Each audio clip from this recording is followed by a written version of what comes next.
Salut les amis, j'espère que vous allez bien, c'est Elias Oven TV. On se retrouve aujourd'hui pour une toute nouvelle vidéo où on va parler de EV8 étincelle déferlante. On va faire le bilan de la série. Ça fait pas très longtemps qu'elle est sortie le 8 novembre dernier, mais voilà, on a déjà un petit avant-goût, on a les cartes. On a le scellé, on a pu ouvrir un petit peu la série, donc on va faire le point ensemble, on va noter le scellé, noter les cartes comme on le fait pour chaque série et à la fin de la vidéo, vous aurez la note finale que j'aurai donnée à cette série. Attention, c'est uniquement mon avis et ça n'engage que moi, donc voilà, vous pouvez ne pas être d'accord et c'est normal, mais en tout cas, je vous exprime mon avis et mon point de vue. N'oubliez pas, actuellement, sur le site Nakabox, les amis, vous avez les précommandes pour EV8.5. Alors, il n'y a plus de TB, il n'y a plus de bundle. Il me semble qu'il y a quasiment plus de case de tripack. Par contre, tout le reste y est encore. Il n'y a pas de limitation. Donc, vous pouvez prendre par case si vous le souhaitez. Je sais qu'il ne reste plus beaucoup de stock. Donc, pour ceux qui veulent sécuriser leur stock, n'hésitez pas, les amis. Le lien est dans la description. Et en plus de ça, vous avez moins 5% sur toute la boutique, y compris les précos, avec le code promo Elias OBN TV5. Le jeu concours en partenariat avec Nakabox, les amis, qui se passe sur Instagram pour pouvoir y participer et essayer de gagner un tripack EV8 ainsi qu'un R7 EV8. C'est tout simple. Vous vous dirigez directement dans la description. Il y a les deux Instagram. Il faut nous suivre, Nakabox et moi, sur Instagram. Likez le post qu'il y a sur Instagram du jeu concours et mettre en commentaire du post Instagram en taguant 3 amis à vous. Donc voilà, n'hésitez pas les amis. Le tirage au sort sera fait le 1er décembre. Donc n'hésitez pas si vous voulez tenter de gagner un tripack et un R7 EV8 étincelle déferlante. On va commencer du coup directement par le scellé. L'R7 directement de booster. On a les 4 illustrations devant nous. Pikachu, Latios et Latias, Noix de Coco et Pondra Lugon. Donc je trouve les 4 illustrations vraiment très jolies. Pour moi, la meilleure illustration, ça reste Latios et Latias. Voilà, je sais pas vous, mais en tout cas, moi, je suis plus team Latios et Latias. Les autres illustrations sont plutôt jolies, la Pika est plutôt cool, mais je préfère quand même la Latios et Latias qui est vraiment banger, surtout en main. Elle est magnifique. Concernant le TB, les amis, le TB, Pikachu, j'ai que ça à dire. Pokémon Company a tapé dans le mille, a choisi Pikachu. Alors même si il est en forme terra cristallisée, en forme stellaire, malgré cela, ça reste Pikachu. Le TB est vraiment très joli. Les nuances de couleur entre le violet et le jaune, je trouve ça vraiment très sympa. La carte promo à l'intérieur est juste magnifique, de Magneto. Donc concrètement, les amis, ETB très réussi aussi, je trouve quand même. Le TB très belle. On va continuer avec les tripacks et donc là vous le savez on a 2 tripacks avec Marest et Elector. Donc bien évidemment le plus populaire ça sera le tripack avec la carte promo Elector, mais voilà on reste quand même sur des tripacks assez jolis, des cartes promo assez jolies. Donc globalement je trouve les tripacks plutôt sympas. On continue avec bien évidemment la display plutôt classique. Je trouvais que les displays de l'époque, donc les displays de XY, Soleil et Lune, on va dire, étaient plus jolis que les nouvelles displays. Quelques displays de épée et bouclier comme Ténèbres embrasées où on avait du jaune un peu partout, ou Evo Céleste aussi qui est plutôt belle. C'est vrai que là, c'est plutôt classique, plutôt belle, mais sans plus que ça. Voilà, il n'y a pas plus de hype à avoir que ça sur la display. Le bundle, et on va terminer par cela, normalement j'ai rien oublié d'autre, mais non, le bundle plutôt classique, plutôt beau. On a les illustrations, les 4 illustrations, donc c'est plutôt classique. Voilà, donc bel item aussi, puisque les illustrations des boosters sont jolies et que c'est les mêmes. Donc voilà, le bundle est plutôt sympa.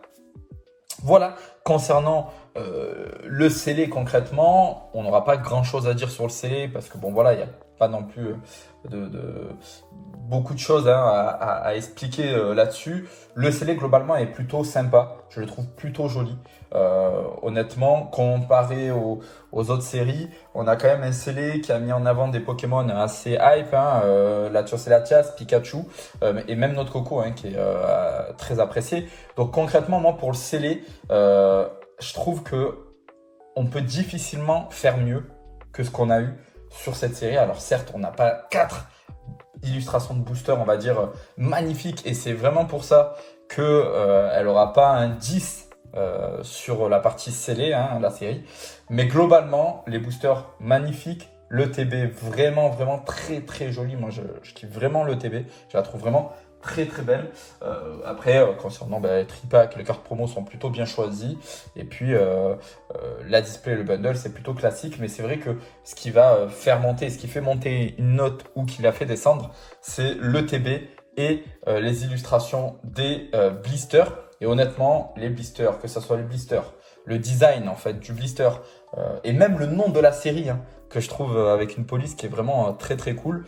Voilà, je pense que j'enlèverai des points sur le fait qu'il y a Pondra Lugon et que je comprends pas pourquoi on le met dans l'illustration des boosters. Et aussi, voilà, pour le fait que on a voilà, Marest en carte promo, en deuxième carte promo des tripas qui est pas non plus incroyable. Ça sera vraiment pour ces deux choses-là que je vais mettre la note de 8 sur 10, qui est quand même une très très jolie note hein, pour le scellé. Je trouve vraiment le scellé très beau, donc c'est pour cette raison-là que je mettrai la note de 8. On passe les amis aux cartes.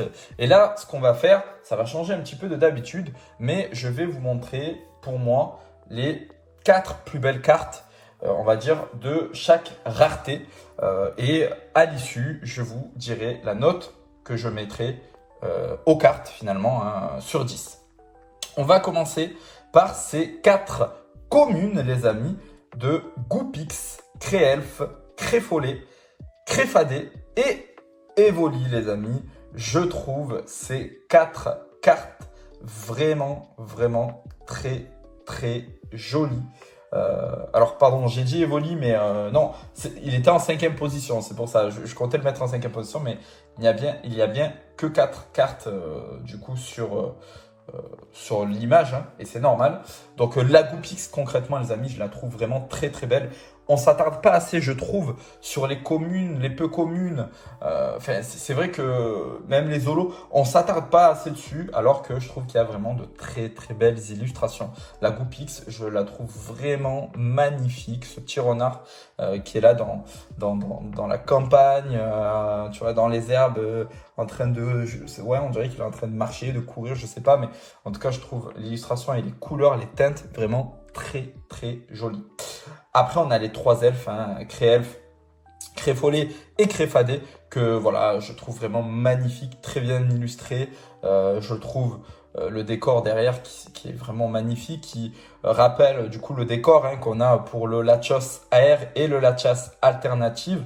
Donc à mon avis, si on met ces 5 cartes-là ensemble, ça doit donner vraiment quelque chose de très très beau.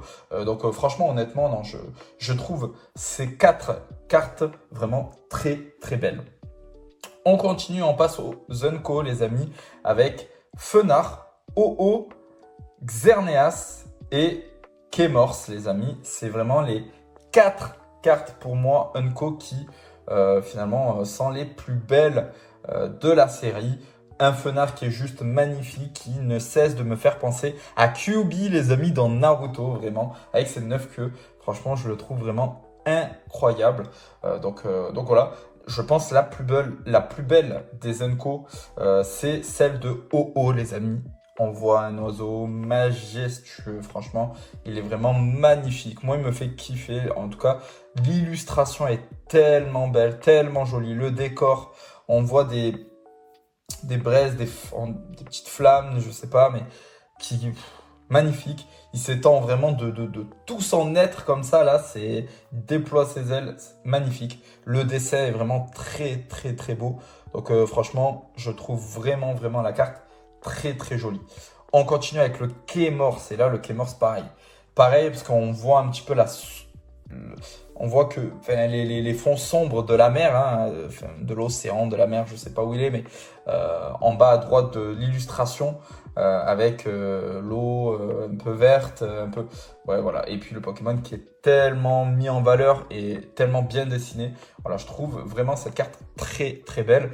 Et on termine avec le Xerneas. Le Xerneas qui n'est pas un de mes Pokémon préférés, mais pourtant, je trouve l'illustration vraiment très belle. Le Pokémon est encore une fois bien mis en valeur avec autour de lui un environnement. On voit qu'il est dans une sorte de forêt et on voit pas mal de lumière, d'étincelles autour de lui, d'étoiles. Franchement, c'est vraiment très joli. J'avais mis la Lachos en 5e position, mais c'est vrai que là, pour moi, c'est vraiment le top 4 de ces cartes-là. On continue avec les Zolos et les Zolos sont très jolis avec Feu Perçant et le petit stamp temps passé qui est juste magnifique les amis.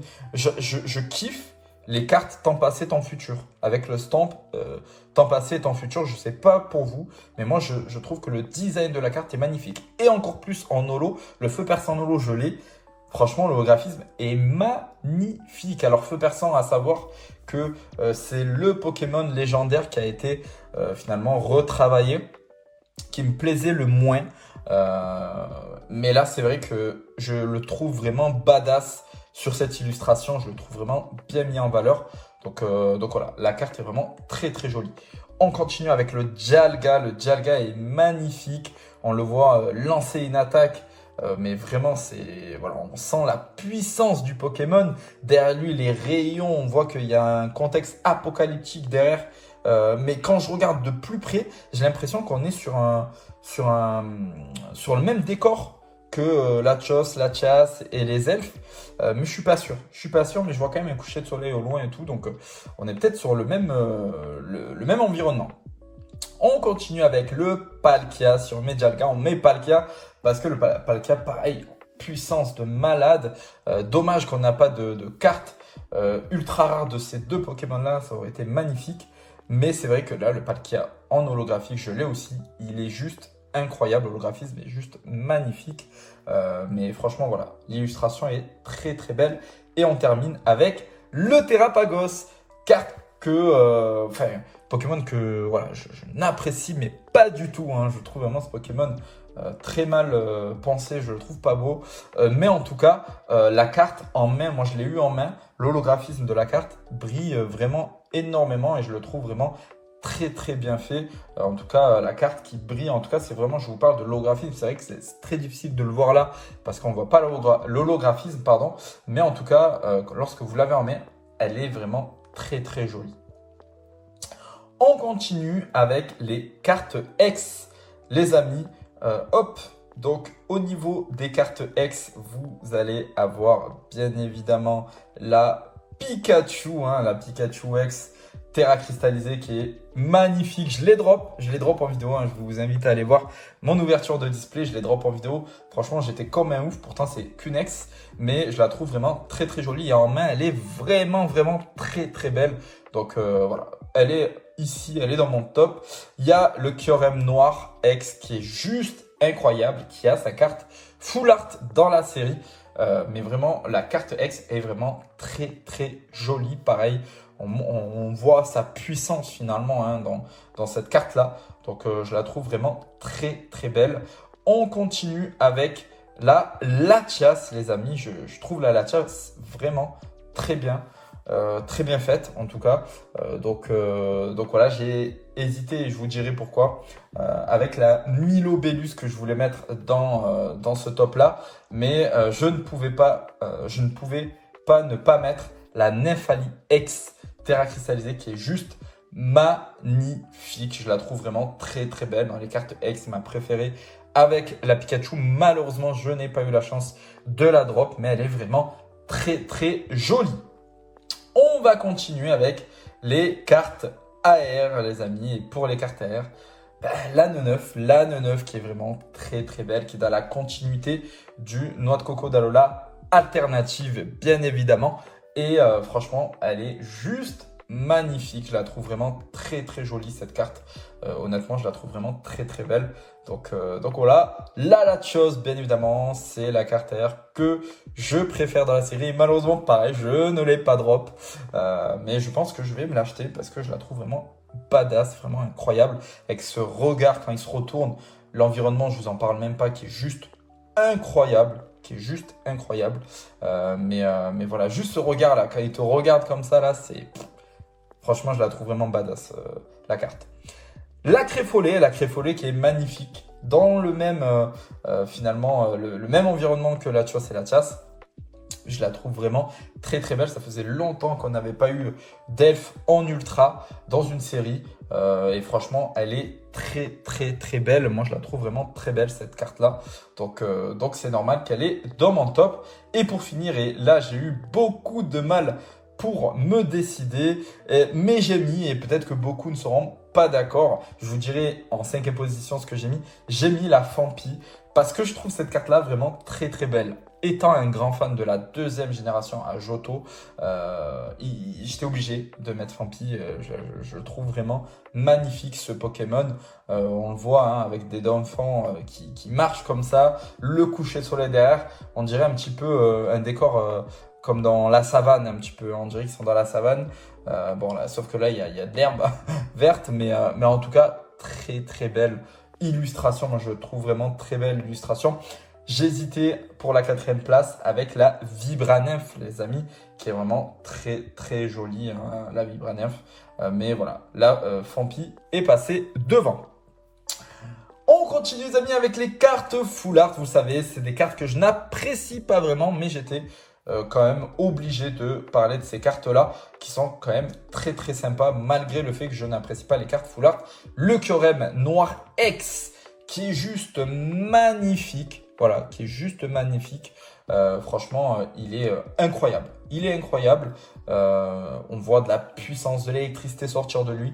C'est vraiment une très très jolie carte. On continue avec la Milobellus X qui est quand même très très belle. Très très jolie. Hein. Je trouve le dessin, le design de la carte qui est quand même très très belle. On va continuer bien évidemment avec le Pikachu X, Terra cristallisé.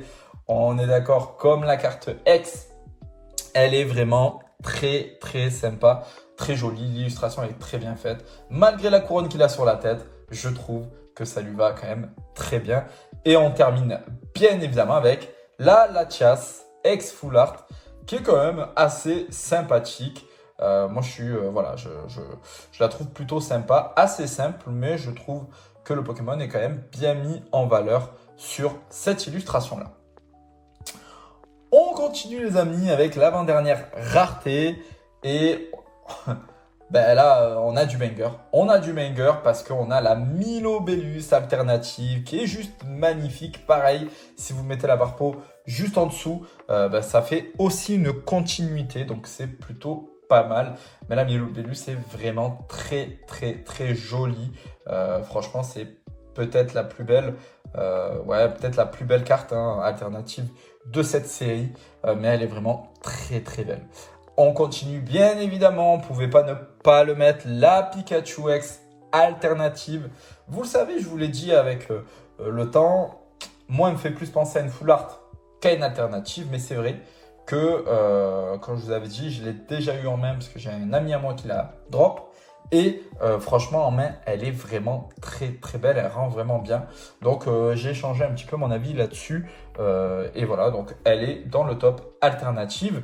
On continue bien évidemment avec la Latias X alternative qui regarde le Latios AR, hein, bien évidemment, qui est quand même assez badass. Franchement, c'est pour ça que je vous dis que vraiment, je trouve que les cartes sont vraiment très très jolies dans cette série. On va terminer avec une carte que j'ai drop, bien évidemment, la noix de coco d'Alola X alternative qui est quand même incroyable. Et je vous le dis, elle est incroyable en main parce que je l'ai eu et vraiment en main, elle rend vraiment très très bien. C'est un truc de fou. En main, elle est vraiment incroyable. Elle brille de partout. Enfin, c'est une dinguerie. Donc voilà, très très belle carte. Et bien évidemment, pour terminer, la Pikachu Gold. Concernant du coup les cartes Gold, voilà, il y avait la note coco aussi, puis des objets, mais je voulais en choisir qu'une seule concernant les cartes Gold, et ça sera la Pikachu, bien évidemment, qui est quand même très très jolie. Il me semble que pour une Pikachu, elle est quand même assez chère, hein. Je ne me rappelle plus du prix, mais je crois qu'elle est quand même assez chère. Pour une Gold, c'est la rareté qui est normalement la rareté la plus rare, la plus difficile à drop. Et malgré cela, depuis quelques séries, les Gold ne codent pas vraiment. Donc, mais là, c'est vrai qu'elle code pas mal. Donc ok. C'est qu'elle plaît. Voilà les amis, concernant les cartes, grosso modo, vous l'avez vu, hein, j'ai pas eu de difficulté à vous mettre 4 illustrations. Et souvent, je voulais même vous en mettre 5, voire 6. C'est vous dire le nombre de belles cartes qu'il y a dans cette série.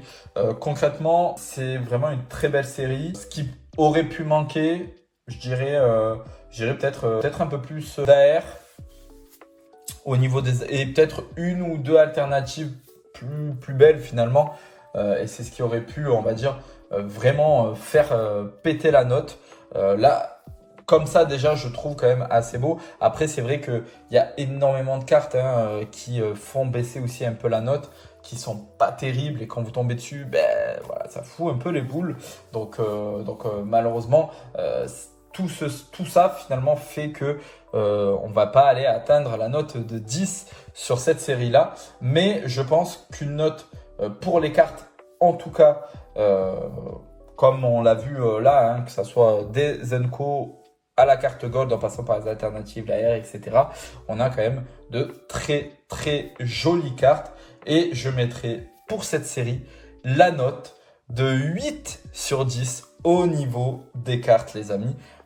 Pour la simple raison, comme je vous ai dit, qu'on a quand même de très très belles illustrations sur cela. Je vais même mettre 8,5. Je le fais pas d'habitude, mais je vais même mettre 8,5 les amis. Parce que je trouve quand même que les cartes sont quand même très très jolies. Et c'est vrai que mettre que 8, voilà, je vais lui enlever 1,5 point seulement et pas 2. Je pense que ça paraît quand même plus logique. Donc ça fait une note les amis globale de 16,5 sur 20 pour Étincelle déferlante. Je pense que c'est quand même une belle note pour cette série-là. Je trouve que c'est quand même une belle note, grosso modo, en général. Je crois que c'est la plus belle note que j'ai eue après 151. Il me semble peut-être que c'était la même note, 151, je ne me rappelle plus. Mais en tout cas, 16,5, je trouve quand même la série très très bonne. À voir maintenant dans le temps comment elle va performer au niveau du scellé. Je pense qu'il n'y a aucun doute sur le fait que ça va prendre énormément de valeur avec le temps. Et je n'ai pas peur de le dire. Concernant les cartes, j'ai quelques réticents. J'attends un petit peu parce qu'il y a quand même eu énormément d'ouverture, donc énormément de cartes sur le marché. Donc à voir comment il va évoluer avec le temps. Voilà les amis, concernant du coup mon bilan, mon avis concernant cette série-là, grosso modo, vous l'aurez compris, c'est une série qu'on peut classer banger concrètement en termes de cartes, mais aussi en termes de scellés. Voilà les amis, la vidéo est terminée. Merci d'être resté jusqu'à la fin de cette vidéo. N'oubliez pas de liker, de partager, de commenter et de vous abonner si ce n'est pas déjà fait. La prochaine vidéo qu'on va faire, elle sera vraiment très intéressante parce que ça sera sur les items qui sont sous-cotés, les amis. Oui, les items sous-cotés. On en parlera ensemble mercredi. La vidéo sortira mercredi et vous verrez, il y a de sacrées pépites que vous pourrez louper si vous n'allez pas les chercher rapidement. Voilà les amis, merci. C'était Elias Aubaine TV. On se retrouve mercredi. Ciao, ciao!